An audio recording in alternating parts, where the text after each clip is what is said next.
Je me suis dit qu'à peu près tous les 15 jours, j'allais partir visiter un collège différent. Je veux voir ce qui a été fait, ce qui reste à faire, et faire un tour, parler un peu avec les proviseurs et voir si tout va bien.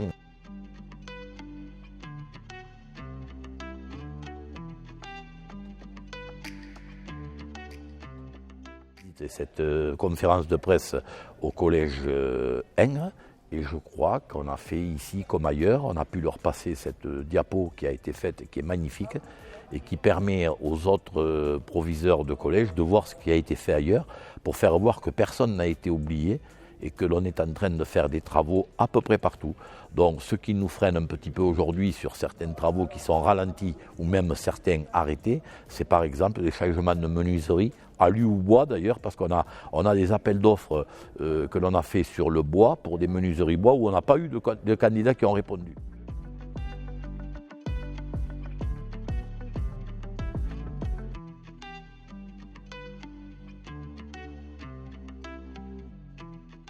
Aujourd'hui, Montèche est quand même un secteur qui se développe énormément. Il y a énormément de bungalows. On les a mis sur 2 étages maintenant. Donc c'est pour ça que l'on fait un agrandissement. Et la Bastille de Saint-Pierre est dans le même secteur. C'est des coins qui se développent énormément du département. Et c'est un besoin spécifique à ce secteur.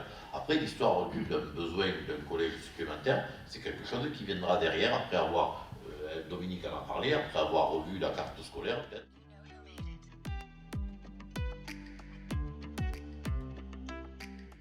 Donc le conseil départemental apporte donc une attention particulière au gymnase et au plateau sportif, salle multi-activités permettant aux collégiens de pratiquer le sport. Et aux heures libres, donc c'est les clubs et les associations donc, qui bénéficient de ces installations.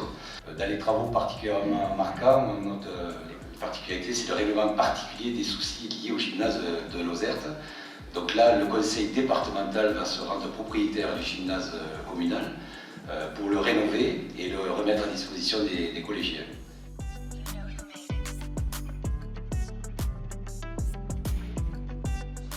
Parce que dans les cantines, on souhaite que les enfants soient bien installés, puissent bien manger. Pour ça, on continue la politique du bien manger, bien évidemment, avec des produits de qualité, des circuits courts, le tout en maîtrisant les coûts et en ne faisant pas supporter aux familles l'augmentation des charges.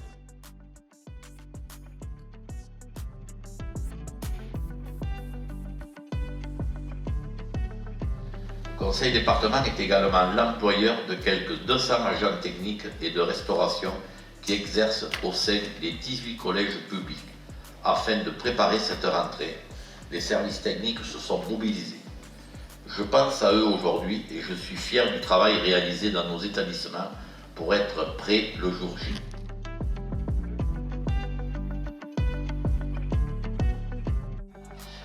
Donc le calendrier du plan pluriannuel est fait pour les 3 ans, il est public.